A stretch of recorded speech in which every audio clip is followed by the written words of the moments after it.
Yeah, from 99. He's in the industrial area. Looks like he's on a pavement. Stand by. Hello people and sheeple. Pinaci News.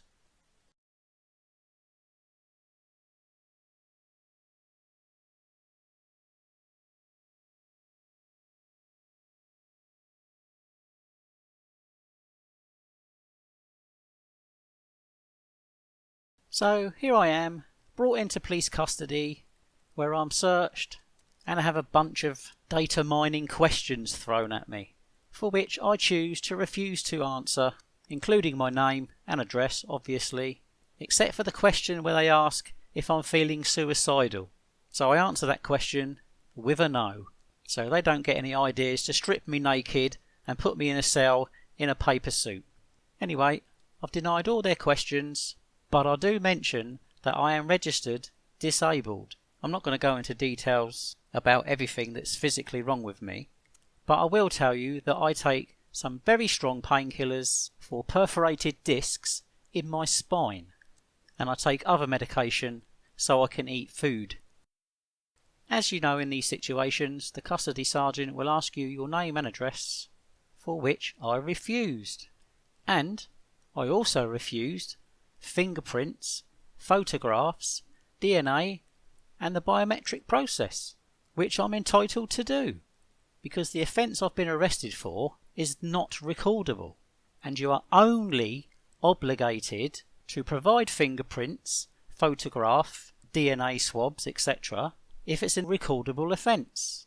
So being that this is a summary offence only, I'm under no obligation to provide all that information, as confirmed here in a lettered response from Inspector 3747 Fansett, who was dealing with my pointless complaint. The DP, that's me, detained person, has refused to give any details, and as a non-recordable offence I cannot force him to engage in the fingerprint or DNA biometric process, and am unable to confirm who he is. Anyway, after all this, I'm now given the new name of Mr. No Name No Name, which will be the name I'm charged under and the name I'm taken to court where they try to maliciously prosecute me under. I also inform them that I'm in a lot of pain and I need my medication, which I carry with me everywhere I go. But because all of my medication is all ordered in bulk, I don't carry all the boxes around with me with my name and address on. So you have two options. You can carry them in their blister packs, like I do some of the time, or you can use those pill boxes.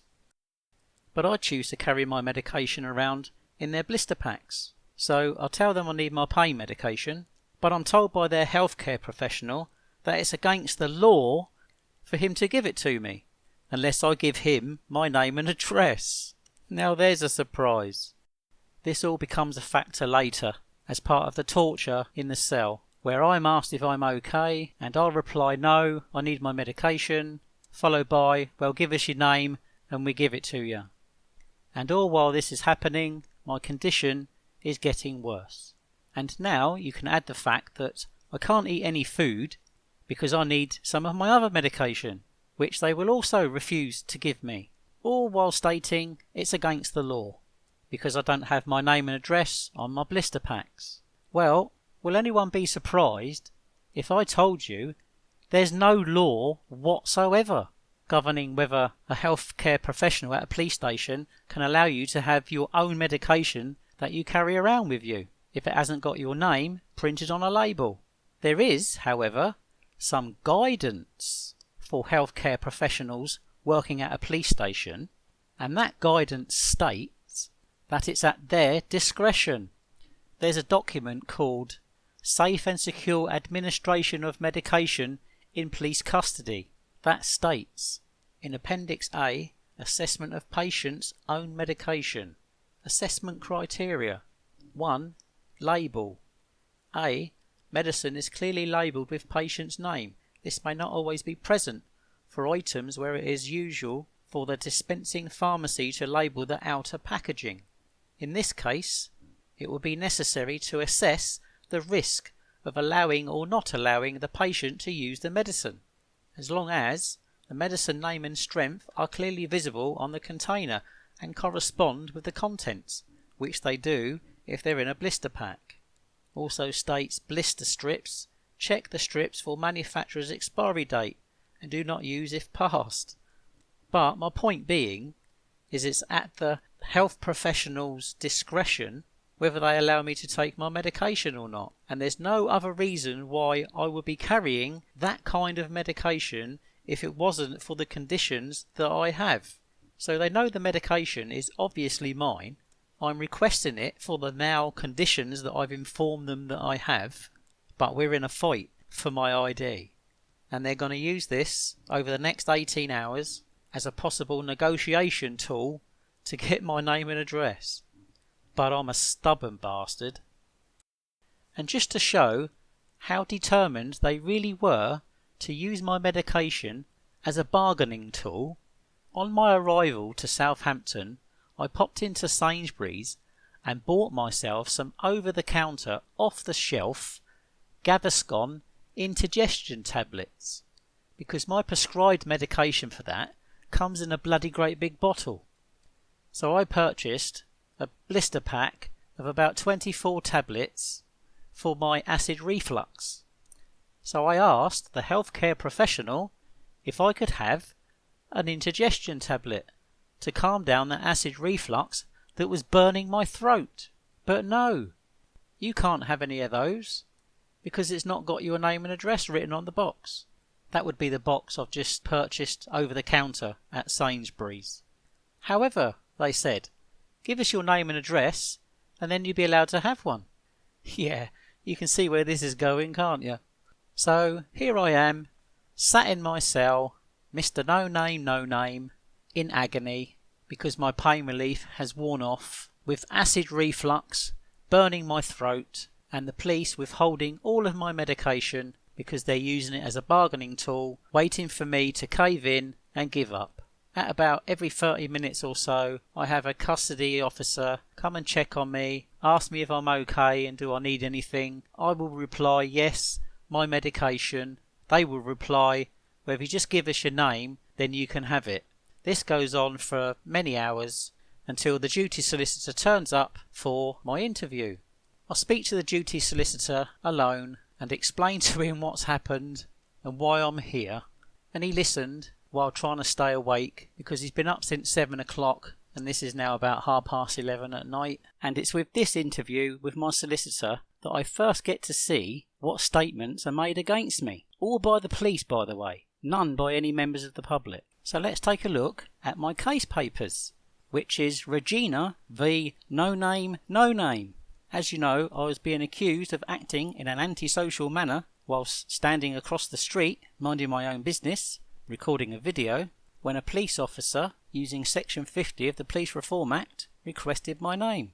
Here is a summary of their key evidence. Persons involved, unknown male subject. Police became aware of a male standing opposite Portswood police station taking photographs and recordings of the police station and members of off-duty police staff coming and going, including vehicles entering and leaving the premises, marked or unmarked. Apparently, I ruined the covertness of one of their unmarked vehicles. That would be the covert undercover police car constantly entering and leaving a police station.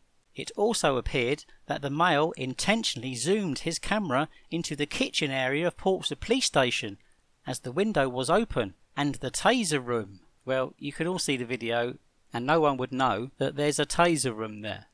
Also, at the time of the recordings, there were also 3 members of the public attending the police station, 1 victim of crime, 1 suspect attending a voluntary interview, and a solicitor. The male appeared to take photographs, film recordings of these also. My camera was pointing at the police station as a backdrop to my story. It states that it was clear that his behaviour was likely to cause an average person to feel a significant amount of alarm. But none of these people were bothered, and none of them made any complaints. The following witnesses have provided statements. We have Acting Police Sergeant 25316 Pusey, describes witnessing harassment, alarm and distress the male's filming caused to his staff and to staff from the prior shift that were going off duty and concerned about leaving the police station. Describes the male's behaviour as being antisocial. States due to the current risks, the male is an unknown entity with an unknown agenda and which caused him alarm and distress because of the threat he posed in the context of the current risks. Stated the male was filming, trying to film inside of the building and restricted area and filmed marked and unmarked police vehicles. Not quite sure where they get restricted area from, but hey ho. Now this is the pathetic witness statement of Acting Sergeant 25316 Pusey, who was currently based at Portswood Police Station. I'm going to read out the whole statement because in my opinion this is really pathetic. I am Acting Police Sergeant 25316 Pusey of Hampshire Constabulary. I am currently stationed at Portswood Police Station. On Wednesday the 2nd of September 2020 I was on duty in full uniform and one of two supervisors of the late shift, response and patrol team at the above police station. The other supervisor was Police Sergeant 20340 Crane, and we were both directly supervised during this duty by Police Inspector 140 Pryor. This statement is in relation to a currently unknown male that was filming the above police station, its police officers, staff and members of the public on the above date from approximately 3 o'clock to 3:30 hours until his arrest. I will refer to him as male. I witnessed both male filming and the harassment, alarm and distress his filming caused to my staff and to staff of the shift prior that were going off duty and concerned about leaving the police station. It is fair to me to describe his behaviour as being antisocial, even though taking pictures, recording and journalism isn't on the Home Office list of what they class as antisocial. But anyway, it is widely accepted that during incidents of public disorder, police officers are expected to have a higher level of tolerance in regards to being caused harassment, alarm and distress. However, when applied to this circumstance, when it comes to possible hostile reconnaissance and filming of the police station, its vehicles and persons entering and leaving the police station, it does cause considerable fear owing to the current threats facing police officers and staff from those known and unknown to us that wish to cause harm. We are currently at risk from international and domestic terrorism, extremist behaviour, increasing civil unease during the coronavirus pandemic, and also due to violence towards police officers in the wake of several high-profile incidents in the United States of America involving shootings of police officers. What the has shooting of police officers in America that happen every day got to do with recording a police station for a journalistic report? I am aware that male was approached by two officers initially and he was described as uncooperative and showed some hostility towards the police, also refusing to provide his details. To me, this made male an unknown entity and an unknown agenda, but clearly not a registered, accredited member of the press or a police enthusiast, which caused me alarm and distress because of the threat he posed in the context above. Well, what can I say? What a snowflake. And here's an interesting perverting the course of justice statement by PC 27426 Taylor, who describes bringing a vulnerable victim to the police station and shielding her from the camera view. States that neither police officers on duty nor visitors into the station should feel harassed or distressed by the actions of any other person. She does not feel that victims of crime should feel that their privacy should be compromised when attending the police station. Yet this victim of crime didn't even know I was there. And PC Taylor certainly didn't shield her from my camera, because I don't think she was that bothered that I was there either. See for yourself in the video.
Then there's PC Johnson, the arresting officer, has formed the belief that the male was committing antisocial behaviour. And then there's PC Usher, described the male's actions and filming, says the male stated to be a journalist and was quoting statistics and figures about unlawful arrests, believes the male's actions may have caused members of the public harassment, alarm and distress. The male disagreed and continued to point out it was not a crime to film in public and refused to give his name. So there were no complaints by members of the public that they felt harassed, alarmed or distressed. None at all. The only complaints were made up by the police after I got arrested in order to try and justify the use of Section 50 of the Police Reform Act. Let's see exactly what PC Taylor did say. Today, Wednesday, 2nd of September 2020, I was single crewed on duty in full uniform in the call sign ZW62. At around 3:15, I left Portswood Police Station to collect a vulnerable victim of crime so that she could give an evidential statement in relation to a crime. Well, I didn't even start recording until 18 minutes past 3, and I can't even remember seeing her leave, and she certainly wasn't recorded on any of my cameras leaving, so I'm not quite sure where she gets that part of her statement from with that time on it, because I only have her recorded coming back. On leaving the station, I noticed a male standing on St Denis Road near the delivery entrance to Sainsbury's, opposite the police station, with what appeared to be a camera on a tripod, holding what looked like an A4 folder of papers. I thought that this male was acting unusually, as I did not know who he was or what he was doing. As officers, we are vigilant around the security of the police station and the privacy of others and visitors on site. Therefore this male caused me some level of concern. On returning to the station at around 3:35, it was actually 3:45, but anyway, I noticed that this male was still in that position, focused on the police station. I was very aware of this unknown male and was mindful that I was bringing a vulnerable victim of crime into the police station in a marked police vehicle whose discretion and privacy was paramount. Due to the behaviour of this male, I parked the police vehicle in such a place as to ensure my victim exited the vehicle on the further side from this male and stood between her and the eye line of the male whilst escorting her into the vehicle for her protection. Well, when she arrived with this victim of crime, she certainly didn't block her from the camera's view or my eye line, and when PC Taylor left, she left on her own, and my camera was already packed away, as you can see in the video, because I'm about to be arrested. And we have a PC 27534 Chan, who expressed his alarm and distress at being filmed as he exited the police station in a police vehicle, as he is the only officer of his ethnicity at this police station and therefore easily identifiable. Anyway, eventually I'm taken into an interview room where I stated for the camera and the audio that they've been making me suffer in my cell for hours and hours without my medication, before we started a no comment interview consisting of no comment or I'm just a journalist gathering content for a story. However, towards the end of the interview, one of the interviewing officers tried to blackmail me into giving them my name and address. Or rather, I asked my solicitor if it was blackmail, but he said no, because there was no money involved. So basically what this interviewing officer said to me was, if you just give us your name and address now, we'll let you out of here within an hour. It was clear throughout the whole interview that the only thing they were interested in was getting my name. And that was it. This was a fight for my name. They were not bothered about any antisocial behaviour or worried about the feelings of anybody else. And neither was I, because we don't police feelings in this country. And that was it. This was a fight for my name. And they're pissed off that I'm not giving it to them. So they're going to try and screw me as much as they can.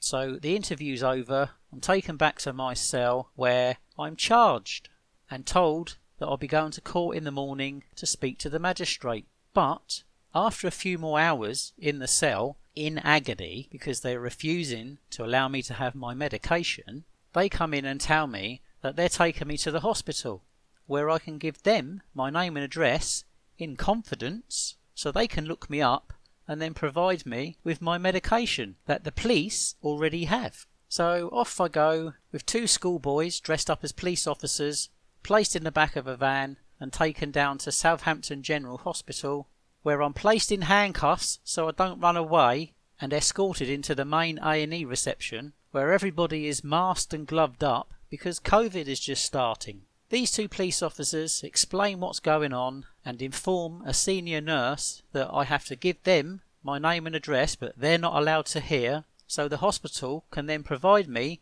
with some medication, the same medication the police are carrying in an evidence bag.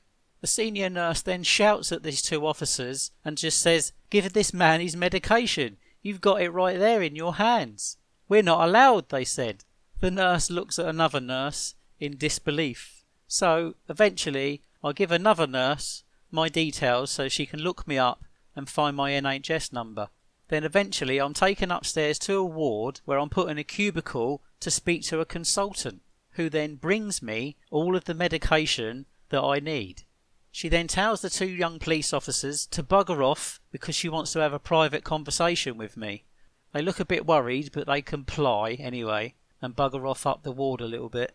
Then this consultant doctor asks me what's been going on, so I explain to her that they've been withholding my medication as a bargaining tool to try and get my name and address out of me, because I've been unlawfully arrested for recording as a journalist across the street. But because I wouldn't tell them what my name was, they arrested me and have been making me suffer in the cell ever since.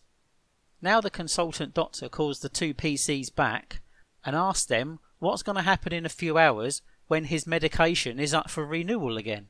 And they reply with, "Well, we're not allowed to give it to him." So she turns round, raises her voice and shouts at them and tells them that you will give this gentleman his medication at 10 a.m.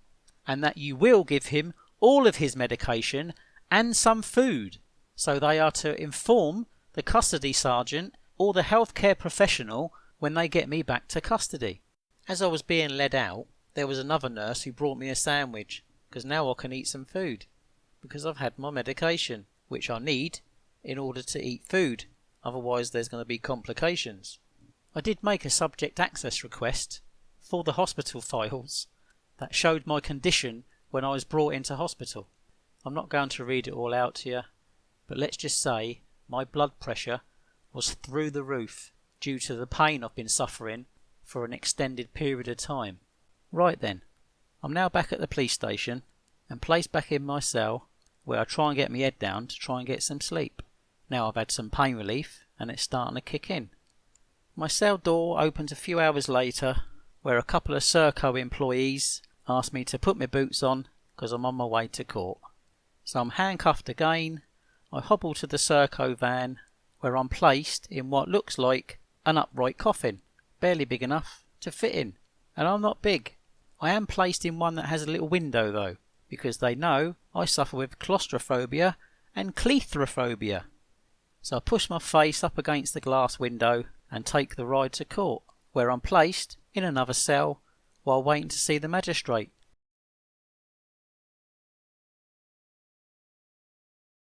And it's gone right at the end there. You got it towards Sainsbury's. Put that camera down, or we will tase you. I know.